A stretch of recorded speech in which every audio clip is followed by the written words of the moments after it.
Hey there, everybody, and welcome to another session of the Second Tuesday Photo Huddle. Watch for more from the Second Tuesday Photo Huddle on the West Michigan Photography Enthusiast group on meetup.com. This time we welcome Michelle Burroughs of Michelle Burroughs Photography to give us a crash course on boudoir photography. Welcome, everybody. Thanks for joining me in this crash course. Today we're going to cover what boudoir is, why we photograph boudoir, who boudoir is for, location, and then the nitty-gritty of how to shoot boudoir, gear, lighting, posing, and editing. So my name is Michelle Burroughs. I have been a boudoir photographer for about 10 years now. I started off in travel photography, and then once I moved back to the States, I sort of did all kinds of different genres. I've shot everything from food, families, weddings, boudoir, sort of everything. But for the last 5 years, I've solely been focused on boudoir photography. But I do find that shooting all those different genres did help me to create boudoir that sort of goes beyond your traditional like pretty pictures, and sort of create stuff that's a little bit more interesting, more artistic to my eye anyway. So I do say to be inspired by as many different things outside of your specific genre of photography. Be inspired by art, by painters, by dance, by architecture, by color, culture, even cinema. You know, I get a lot of wonderful lighting ideas and mood ideas from cinema and different genres, inspired by artwork from past to present. And I think it's just something that you really do to create a more well-rounded photography experience for yourself and for your clients. Right. So you want to photograph boudoir. What is boudoir photography then? So Wikipedia, the source, many definitions, calls it a photographic style featuring intimate, sensual, romantic, and sometimes erotic images of its subjects in a photographic studio, bedroom, or private dressing room environment, primarily intended for the private enjoyment of the subjects. That is a very interesting definition of boudoir photography. And I think personally that the idea of boudoir has definitely changed in recent years, especially. I've been shooting it for 10 years, and yeah, I definitely saw this early on when I started shooting boudoir, but definitely within the last 5 years, boudoir has become something a lot different from this. So we're going to redefine it. Boudoir photography is not limited to a specific location or even to a specific purpose. In the era of female women empowerment, it's definitely taken on like a life of its own. And it's definitely moved into more of a movement for self-love, for body positivity, and just overall female empowerment. And it's no longer just for like your romantic partner, you know. I find that women often do these kind of shoots to feel beautiful and to feel confident, and they'll often post them themselves to social media or ask me to post them for them, kind of to debunk society's standards of beauty and just say, you know, that they're beautiful as they are and how they are, that they aren't, you know, stuck with whatever mainstream media is telling them that they need to look like. So it definitely has become something different for itself. And it's not limited to locations either. You know, you can argue that and that's fine, but I've definitely had boudoir photo shoots in all kinds of different locations. I often do them at the beach for Lake Michigan on the sand shore, and people just, you know, they still have that feeling of boudoir photography is just outside. So who is boudoir photography for?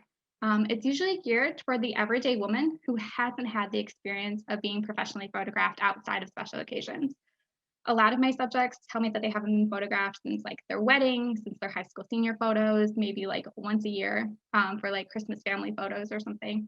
But you know, the woman hasn't had the experience of seeing herself as the focus of photographs outside of selfies, or something similar to that. So it is our responsibility, because we're using you know, everyday women that aren't models, essentially people that don't have the experience of being in front of a camera. It's our responsibility to pose them and help them bring out their personality and their expressions into their photograph, to show them how to pose in the most flattering way, how to be in the, you know, pose the lighting and the vibe and the mood and the aesthetic to match what they're going for and what they really want to see in their photographs. So why do we photograph boudoir?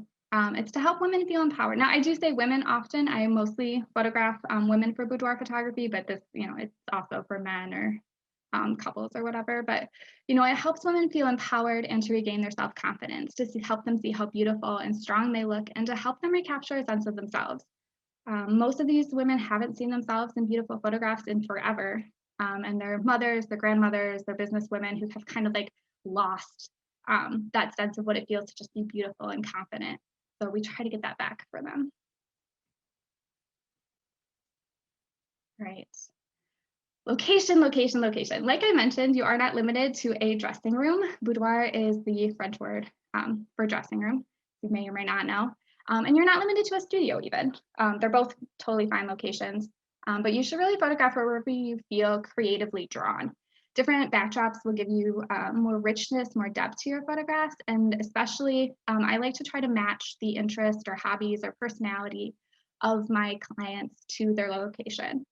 So, if it's someone, that I know loves, like they have a pool table in their basement, I'll photograph them on top of a pool table. If they're into kind of that like more film noir or that more like dark and moody vibe, we'll pull out the fog machine and we'll get some, fake candles and we'll set the mood.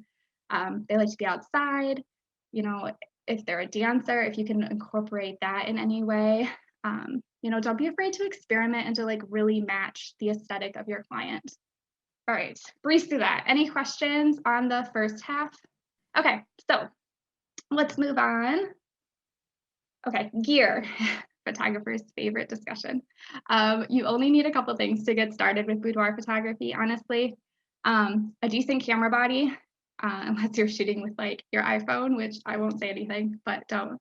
A decent camera body, a wider lens to capture the full body. One of the things that I do feel differentiates boudoir photography from general portraiture is that we do focus a lot on the entire body frame. So you do want to make sure you can get something that can capture head to toe. I often shoot, 3/4 and headshots as well, but you definitely want to be able to get the entire body frame. And a place to shoot, which can be outside, it could be, their bedroom, it could be a studio, whatever. And you also need a subject, unless you're doing self-portraits, in which case, more power to you. That's awesome. But my favorite I use full frame cameras. So my favorite is a 50mm, tends to be just really nice for the aesthetic that I go for. And I'll often pull out like a 24-70 if I want something a little bit wider to capture more of like the architecture or the environment. And if I'm outside, I really love using an 85 because it gives me compression a little bit in the background, but it still lets me be relatively close to my subject. And I think that's super important when we're talking boudoir photography because these women do not know how to pose themselves. You cannot set her on like one side of a room and then like go all the way to the back with your 200mm and expect her to like pose herself and like know what to do next. You really want to be within a relatively short distance from your clients. You can help them relax. You can show them poses. And yes, you should show them the pose yourself. You should get into the pose yourself and show them that that's what we're going to do. And this is how we're going to do it. It definitely helps, takes away their nerves and their anxiety. If you can show like, yep, this is it. And then they'll get in the pose and you can like tell them, okay, yeah, just a little bit more this way, whatever. But being relatively close to your subject will help them relax and you can show them how to pose. So I do think that that's important. Totally unnecessary gear, but still fun, is I like to use objects just for visual interest to shoot through. I really love using prisms, faceted or just triangular prisms. I like using, the one on the bottom left is just like a cell phone that I use to like cause the reflection back. You can use mirrors, shoot through gauze, Vaseline on your filters. Pretty much like anything is fun to shoot through, plants and leaves and flowers and like toss in the air and let them fall down. Those are just fun, but I do like to add those in because people often ask me how do I do the effects on those. Okay, moving on to lighting. So let's see, we're going to talk about outdoors versus indoor lighting, sculpting the light, and then bodyscapes.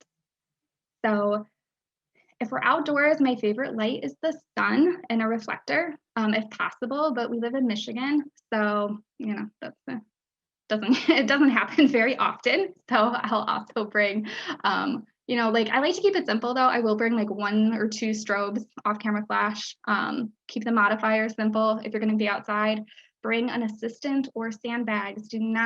Please do not just leave your poor strobes out on a light stand and hope for the best. You definitely need to weigh those down. Sand will get everywhere and it's awful. So just be aware if you're going outside and taking stuff. But I just like to keep my gear to a minimum and bring an assistant whenever possible for those kind of things.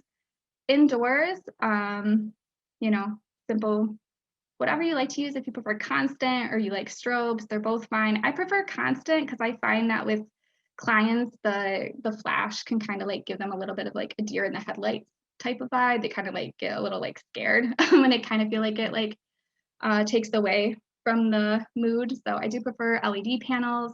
They're super small and I can fit them places. My studio is only 500 square feet.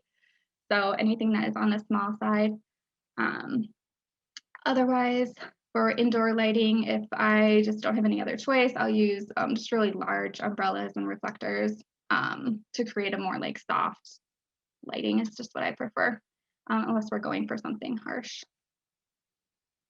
So, all right, so in this example here, talking about sculpting the light for different moods, I have two vibes that we're going for. The one on the left is more of a feminine, soft, flat lighting, which is perfect, especially if you have older women, because it will help to smooth out those shadows, fill in the shadows and kind of like smooth out the wrinkles that women tend to accumulate as they get wiser. And then the one on the right is a more moody, kind of shadowy, sexy, sultry vibe. So the one on the left, I just have my window light here with an LED panel inside, and then a white V-flat on camera right, just bouncing that light back toward the subject, eliminating the shadows a little bit there. And then the one on the right, I've had her just step back, so she's up against the back wall. And then I've flipped the white V-flat, so we're showing the black side of the V-flat and really deepening up those shadows and creating a side lighting that creates a kind of like a sexier, sultrier, shadowy vibe. And then similarly for this one, the one on the left, I'm having her face straight toward the window there, creating just a very beautiful, soft beauty light. Her pose is a little bit softer, more delicate. And then in the one on the right, I've just had her get up on her knees, kind of like moved myself around so that the light has changed to more of a 45 degree from me and creating more of a light across her, and then gave a more shadowy depth to the right side of her body and creating that beautiful look there.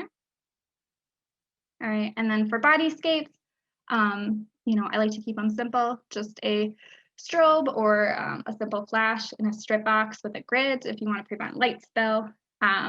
You can use natural light, you just want, you know, V-flats or something to like flag off your lighting as much as possible. And then, you know, I use another V-flat black facing towards her to just like really crunch those shadows and just make them very deep. So you get that nice gradient from like light to dark, showing off all of her beautiful collarbones and her skin and everything there. Perfect. Okay, moving on to posing. Hopefully we aren't flying through this too quickly. I do talk a little fast, but it'll save us more time for questions. So that's perfect. So on posing, because once again, we're working with everyday people, everyday women and clients who don't have the modeling experience, I like to keep the movements and the variations small. So I'm not constantly like putting them in one pose and like taking one shot and then, okay, completely switch the pose over.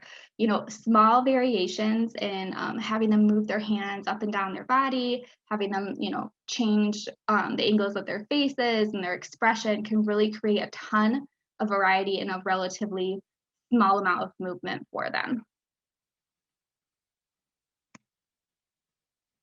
So like in flow posing, what I'll do is I'll have her get into one like foundational pose. Like here, I'm just having her stand, and then I'll take different photographs while she's moving her hands up and down, you know, starting here, bringing them in, changing her expression, just minute changes in where they are will give you different variations. And then from there, I'll just have her sit down and then do more this way. So the second and the fourth, you know, photograph are like right away, and then just have her switch. And then I'm moving around to getting the other side where the light's coming in that way. creating different moods and aesthetics within a very short amount of time and not having them constantly change. This kind of lets them like relax into the pose and become less stiff. Most people, you tell them, okay, stand there. They're like, they get tight and they get tense. So you're like, okay, just like deep breaths in and out, just have you move your hands lightly and gently in different directions to create those poses and kind of like ease them into it. Definitely helps. Okay, so talk a little bit about masculine versus feminine posing and how we can kind of like combine them to create like, you know, kind of badass, awesome photographs here. So you can use either posing for whatever gender. You can use feminine posing for males and masculine posing for females and mix it up. It honestly doesn't matter. It's just more of a vibe, really. So we have the one on the, we'll start with the one on the right, right? She's in her traditional like S-curve type pose.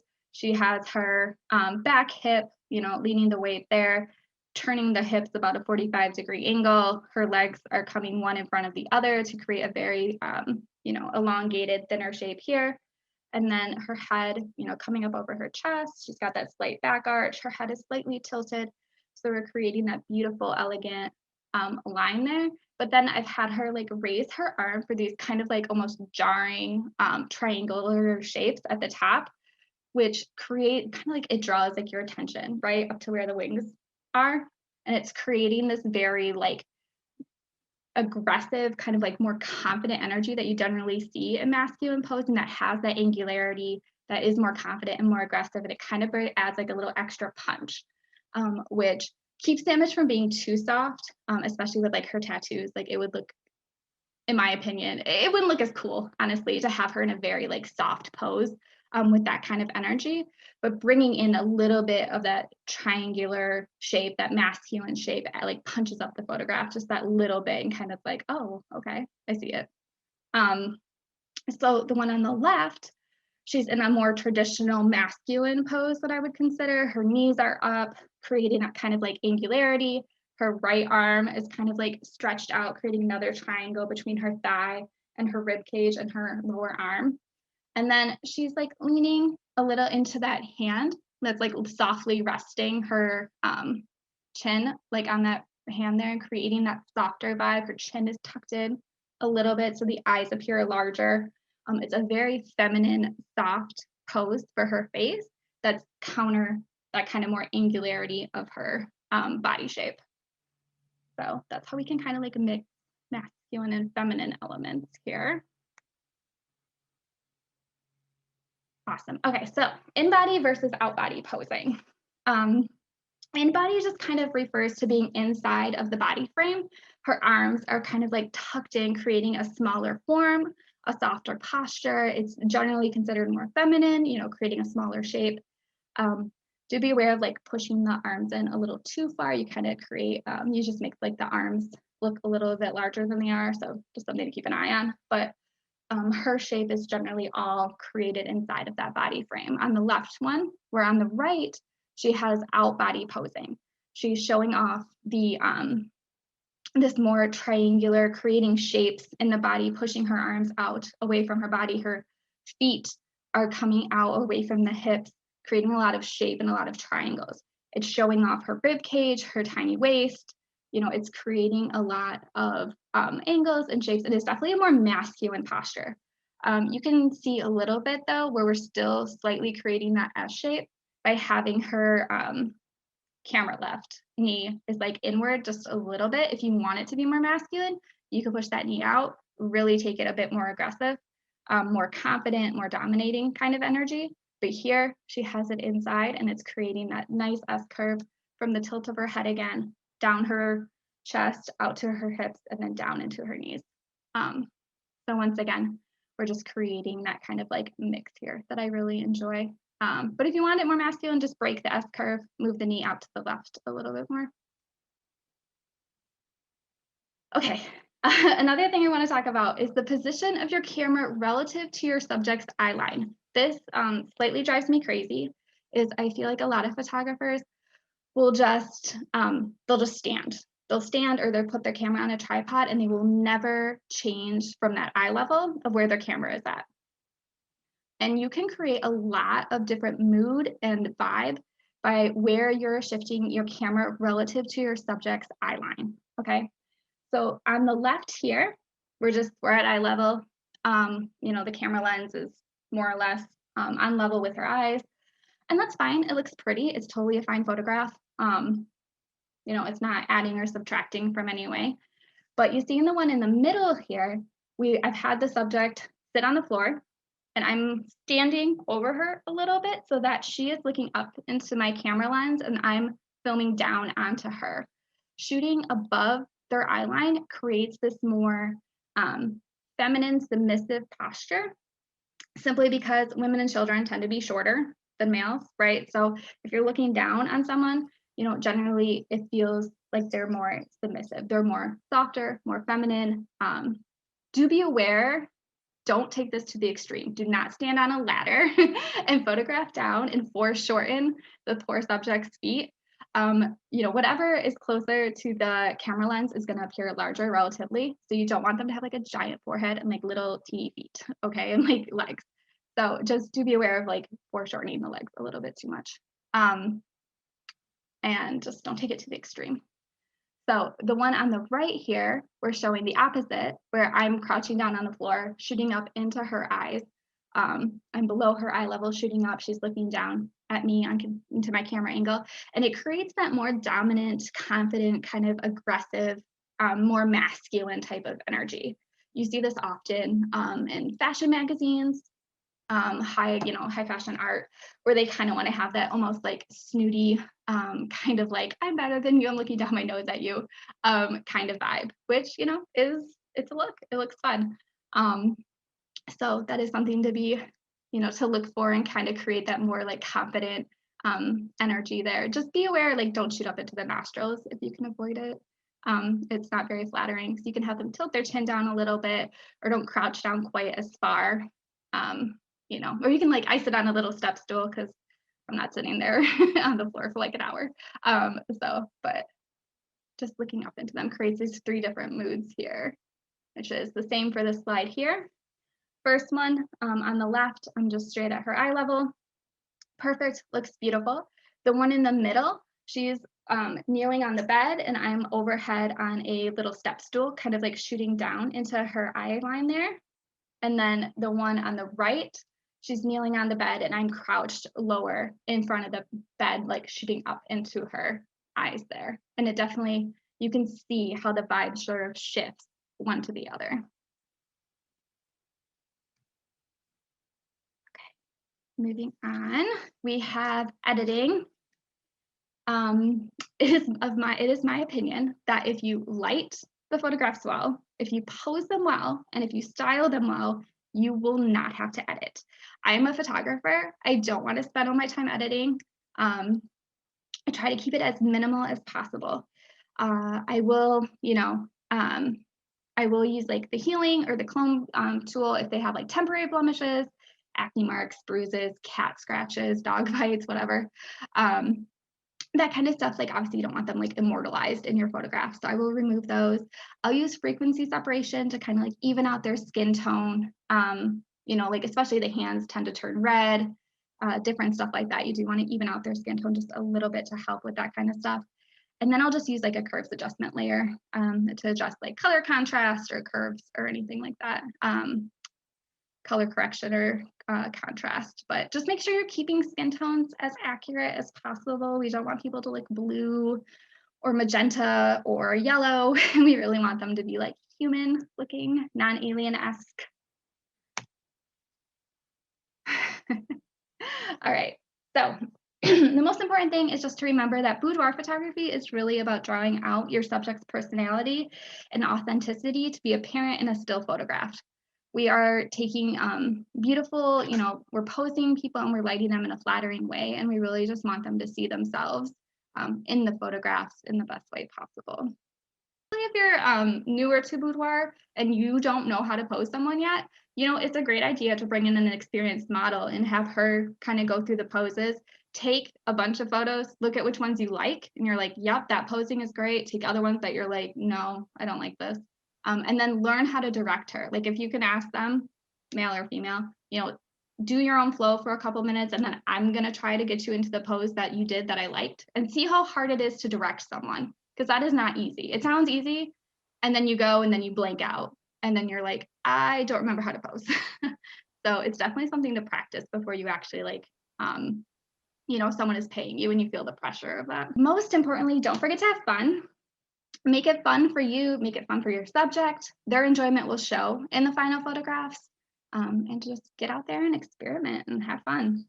Now look for more from the Second Tuesday Photo Huddle. Be sure to check out the West Michigan Photography Enthusiasts on meetup.com.